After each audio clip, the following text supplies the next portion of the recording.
Hello, doctor. Hello. What about you? From my friends and from people who have been treated by you. Yeah. And most of them, surprisingly, have told a lot about how you explain things to them. And there was this person who told me, in fact, you gave him a heap of material on his particular condition. So most people, I mean, we have been to a lot of dentists. We have seen that many of them don't go so much in depth. So why this this focus into the detail? What is the importance of that? Awareness. Yes, of creating that awareness. See, the most important thing is most of the dental patients are scared of dentistry. Okay. The moment you utter the name dentist or utter the word dentist or dentistry, many of them, they tend to shiver, thinking that it is a very painful discipline and that it will create a lot of problems for patients and that they will be in a lot of pain and a lot of other things. Okay. So what happens, the moment a patient is educated in detail about a particular condition from what he or she is suffering from, definitely, and once the patient is being given an idea about the treatment and why the treatment is to be carried out, then he or she will be a lot more convinced and they will be able to really cooperate well with the doctor and ensure that the procedures are done.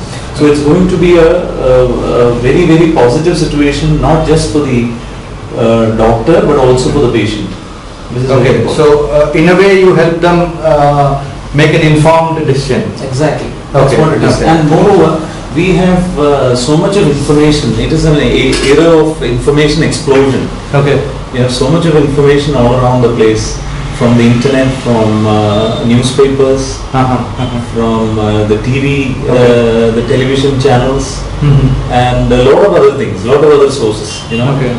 So what is happening? People are unable to really choose the right kind of treatment, the right kind of procedure, and very often people end up very much confused.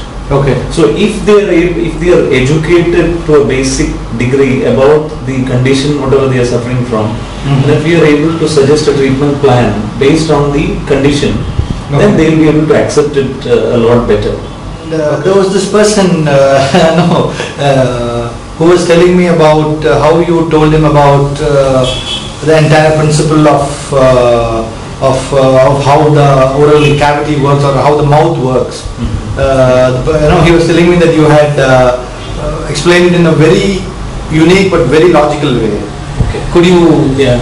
I will just describe my concept, or rather the basic concept which drives me in my treatment philosophy.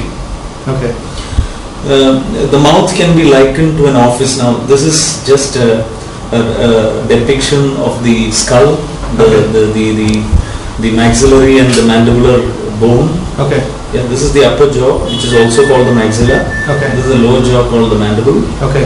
And you have the two joints, the jaw joints, which are here, and you have the upper teeth attached to the upper jaw and the lower teeth attached to the lower jaw. Okay. So I always call this entire complex, this in medical terminology is called a maxillofacial complex. Okay. So this, I always liken it to an office where 32 people work. Okay. You have 16 of them in the upper floor, 16 of them in the lower floor. Okay. Yeah. And you have the front office comprising of the incisors and the canines. Okay. Okay. The reception committee. Okay. They are the people who receive the visitors. That is the food. Okay.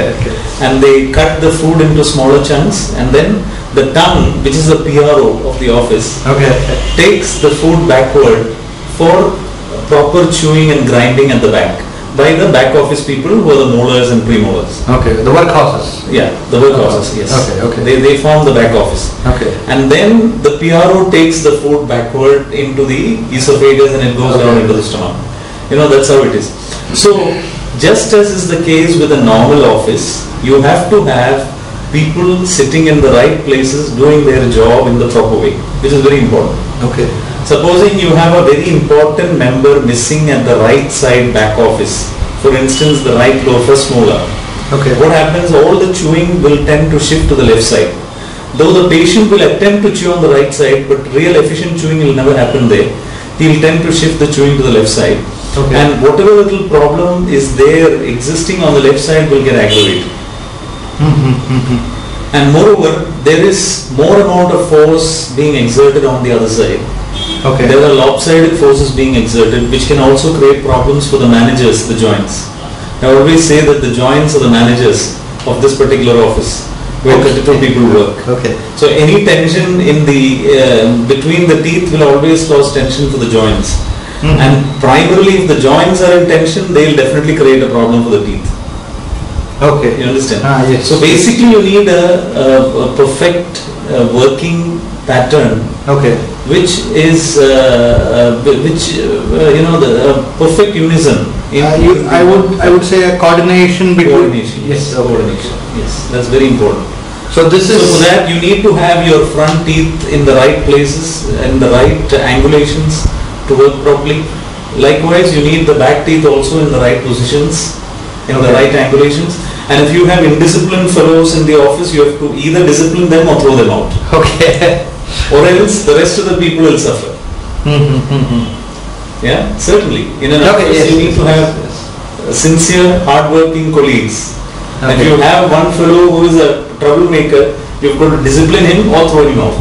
Okay, so that means you need to extract that particular. Yes, and then put in another in its place. Okay. Okay. Yeah, that's what it is. That's how it is. Patient has got multiple problems. Okay, so how do you address that? You are telling me a holistic approach. Yes, you need to have a holistic approach in treatment. Generally what we do, we make an X-ray called an orthopantomogram, which gives a very clear picture of the upper and lower jaw in the entirety, which will just display the upper and lower jaw on a paper. Like, the moment you take a printout of the OPG, you will see the entire upper and lower jaw heart structures displayed in the paper. And based on the positioning of the teeth, you decide the treatment plan. If there are missing teeth, we decide whether we need to go for implants, whether we need to go for a bridge work, whether we need to go for a combination of both, whether we need to go for some other treatment, or whether we need to close the spaces orthodontically. So all these are decided based on the X-ray picture. Okay. And you've always got to have a full mouth X-ray so that you are able to clearly plan the treatment in a proper way.